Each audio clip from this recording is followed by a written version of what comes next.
If you're a woodworking business owner, you know that quoting jobs and landing jobs is one of the most challenging aspects of what you do. In today's video, I'm going to show you my strategy that I've used over the last 7 years to quote more and land more jobs consistently, and how you can do the exact same thing. Let's dive in.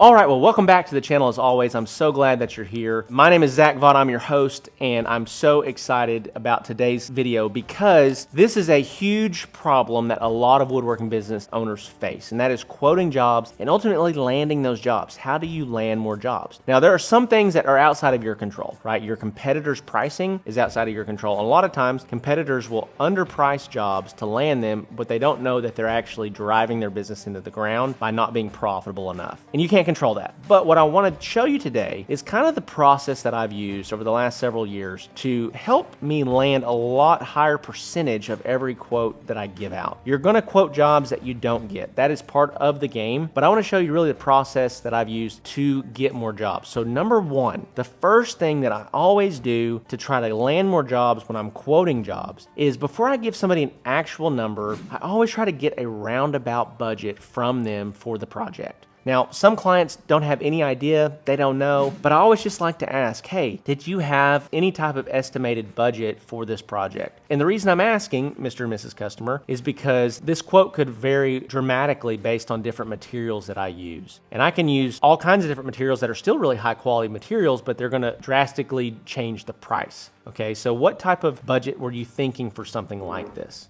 That's a great way to open that conversation, okay? What type of budget were you thinking for a project like this? Another really great way to do it is to say, hey, I don't know the exact number yet on this project, but this typically ranges from, say, $2,000 to $3,000 based on a few different variables. Is that within the scope of your budget for a project like this? Okay, so before we just get to the point where we're actually quoting an actual number, I like to open up the conversation with one of those two strategies that I just mentioned. So what kind of budget do you have? What kind of estimated budget did you have for a project like this? Or just say, hey, for a project like this, before I get into the actual weeds and get you an exact number, it typically ranges from somewhere between X and Y. Is that within the scope of your budget? And if they're like, oh no, my budget's not anywhere near that, then you don't have to go through all the trouble of getting them an actual quote. Let's say that you quote it between $2,000 and $3,000, but they're like, oh, I only have a $500 budget. No matter what you do, you can't get there, and it's a mile away. Now, if they say $1,800, well, we might be able to come into a middle ground where they can come up a little bit, you can come down a little bit, and you can land in the middle, okay? But that is a great way to start the quoting process. What's your budget? Or, hey, this is gonna be a range between here and here. Does that fit within the scope of your budget? The second thing that I always love to do when I'm giving out bids and giving out quotes is give myself some room to negotiate. I've been in the sales industry before. One of the things that I've learned is that people love to feel like they've won something. People love to feel like they got a good deal. And what is a good deal? Right now, if you walked in and saw this table and you're like, man, I want to buy this table, what would constitute you getting a good deal on the table? Well, if I told you that this was a $10,000 table, but I would be willing to sell it to you for $6,000, and that was within your budget, you'd be like, man, I got a 40% discount. That is a great deal on this table, right? But if you had a $1,500 budget, that wouldn't feel like a great deal. Or if I said that this is a $4,000 table and I'll sell it to you for $2,000, that would feel like a great deal too. A deal is a feeling. Getting a great deal is not always about the numbers. It's about how a customer feels about the interaction and the buying process. Okay, so one of the best ways to let people feel like they got a great deal is to always come out of the gate with your quote a little bit high. Not a lot high, but let's say that you calculated your numbers and you need to be at $3,000 for a project. Come out of the gate around $3,300 for the project. Mrs. Customer, got that quote for you. So this exact thing that I'm giving you a quote on, these are all the specs on it. Right now, it's normally $4,000, but with our current deal, you can get it for $3,300. What are your thoughts on that? And if you've already asked, what is your estimated budget, or it's going to range between $2,500 and $3,500, it's landing at $33,000. They might be like, that sounds great, let's do it. Well, you just made 5 to 10% more on that deal. But if they're like, you know what, that's a little bit more than we were wanting to spend. We really had anywhere from around a $2,800 to $3,000 budget. Well, you gave yourself room to negotiate. And by negotiating, you also help them feel like they got a good deal. Now, one of the worst things that I see guys do is that they'll quote it at $3,300 knowing that if they land at 3, they'll be fine. They say, well, can you do it for 3? And the customer will say yes. And they say, done, 3,000, we're done. Well, what you intended to be a good thing can actually turn into a bad thing, because if you say yes too quickly and too easily, in the customer's mind, it makes them feel like the 3,300 number, you're just trying to get one over on them. You're just trying to screw them out of an additional $300. If you can quickly and easily just, yeah, that sounds great. But what I always recommend doing, one of the easiest ways to make this work and make sense, is that no matter what, when you're negotiating, don't make it look easy.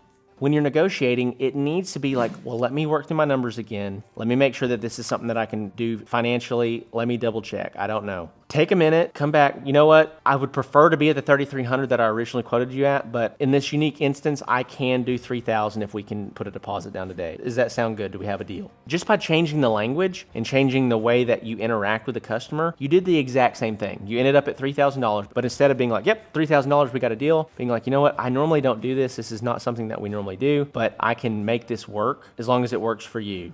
Do we have a deal? Can we go ahead and get a deposit today? Then it's going to feel completely different, and it's going to feel like, you know what? He did something for me that is uncommon. He negotiated and came down on the price for me and helped me get what I was trying to get. Okay, so now another thing to also understand and realize is that you may be competing. If you're competing with a competitor out there, you may need to be more aggressive on your price out of the gate. But one thing I always like to do and say when I give a quote is I'll just be like, hey, kind of calculated my costs, and this is really where I think I need to be at. Let me know your honest thoughts on this. Where are you at? And so by saying that, let me know your honest thoughts on this, it opens them up to actually conversing with you instead of just not buying from you.